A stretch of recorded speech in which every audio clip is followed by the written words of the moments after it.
Is Legend Badges truly going to be game changing? We're going to find that out today, but before we get into the video, make sure you drop a like and subscribe.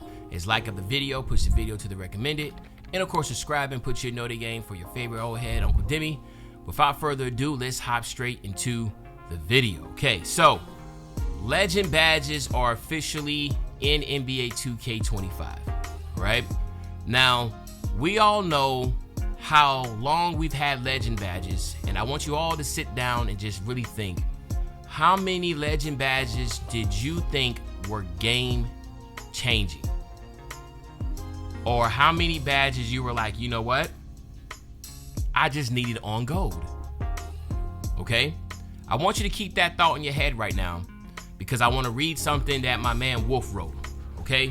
On Twitter. He said, some insights on NBA 2K25 Builder.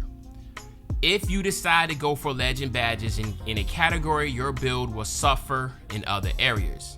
If you want to be specialized and elite at one or two things, you'll be lackluster in other areas. Alternatively, you can be a good, well-rounded build with a few Hall of Fames, a lot of gold and silver badges in all categories, a balanced, do-it-all build. Ultimately, it's your decision on how you want to play NBA 2K25. Excited for you all to get in there and start labbing. All right, listen. On the surface, this sounds great. But we've heard this numerous times before, right? We already know that the builder in 2K24. How many of y'all had Limitless on Hall of Fame? You know what I'm saying? It won't a lot. How many of y'all had Posterizer on Hall of Fame? It won't a lot. You get what I'm getting at, right? How many of y'all had Perimeter Defense on Hall of Fame? How many of y'all had Glove on Hall of Fame? Most of us just had Right Stick Ripper on Hall of Fame. Because what happens is that when a game comes out, we quickly find out, or I want to say quickly find out, the data will come out. Somebody like NBA 2K Labs or somebody like that will come out and be like, yo, like, Legend Badge is really not that much different than Hall of Fame. Just like in 24, it was like, yo, Hall of Fame, gold and Hall of Fame ain't that much difference. Your best bang for your buck is to go ahead and go with the gold. You see what I'm saying? Like, why go with 99 3-ball when your whole build is crucified? Why go with 99 still when you can just go with 96 and then save all those extra attributes and go somewhere, because you know the results are not going to be truly game breaking. Now, if a Legend Badge is truly going to be game breaking, then it will be great for the game, because you'll have like pure sharps that can shoot really well, but they ain't gonna be able to dribble, they ain't gonna be doing that. It's almost like going back to pie charts if you want to specialize in something. If you're gonna be a pure lock with Hall of Fame, you know, glove and that type of deal, then you ain't gonna be able to dunk, you ain't gonna be able to dribble, you ain't gonna be able to shoot, right? You're just literally a pure red pie chart. You get what I'm coming at. If you're a slasher, you're gonna be able to dunk really well, but you're gonna have watered down defense, watered down shooting, and probably put everything else in your playmaking just so you can get to the rim. So in theory, it sounds great. It's all about the execution and all about what the data is gonna show when everybody gets on the game and then starts to say, yo, if it even becomes remotely close, that Hall of Fame and Legend Badges aren't that different, the builder's broken.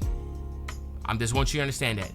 If Legend Badges aren't, like when 2K Labs come out and they're not saying it's a 40% boost, a 50% boost from Hall of Fame or something like that, the builder's broken. Because then everybody's just gonna be like, all right, bet, don't worry about those. Let's go and get this Hall of Fame badge here. Let's do this, let's do that, and then keep it moving.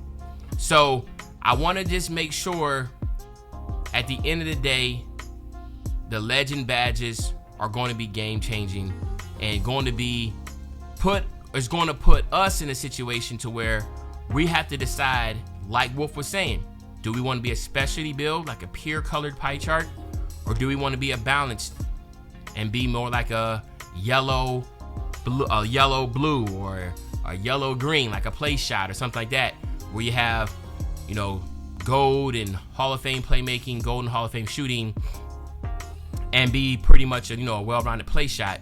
Or do you want to be like a pure playmaker and go for the legend ankle assassin and be able to drop people on the floor? I think some of y'all are going to really try to go for that. A lot of creators are going to look towards trying to get, the first drop on the ground and be able to post that and that type of deal. If it comes out that legend ankle assassin really is going to allow people to fall on the ground, you can see a lot of creators really trying to push for that for content purposes. I just don't know if you go that high for a 98 ball handle or a 99 ball handle, what that does to everything else, because you still need to be able to shoot. Or is it just like a pure yellow pie chart where you can get away with an 82 3 ball? You don't have to have a high 3 ball to be able to shoot consistently.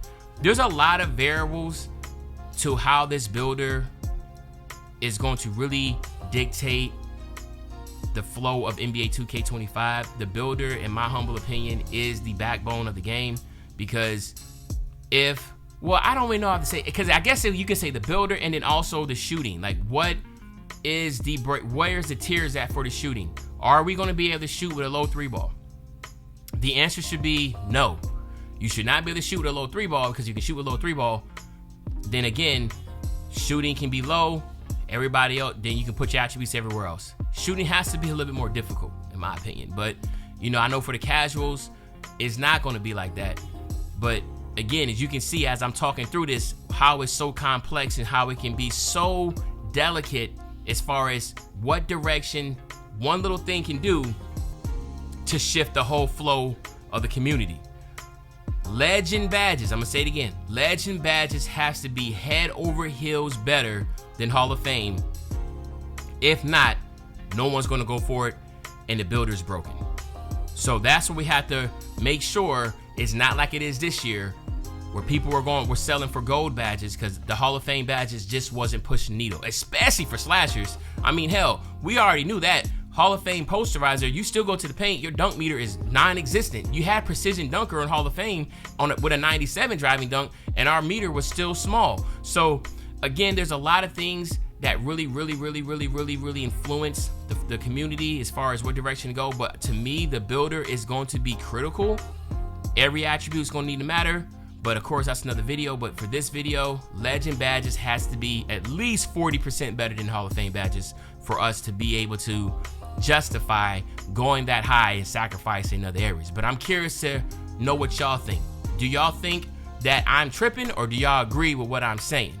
Let me know in the comment section. But other than that, it's your favorite old head, Uncle Demi. I'll be back really soon with the banger, man. And when I say back soon with the banger, you know exactly what I'm talking about. I'm talking about tomorrow, man. I'm out.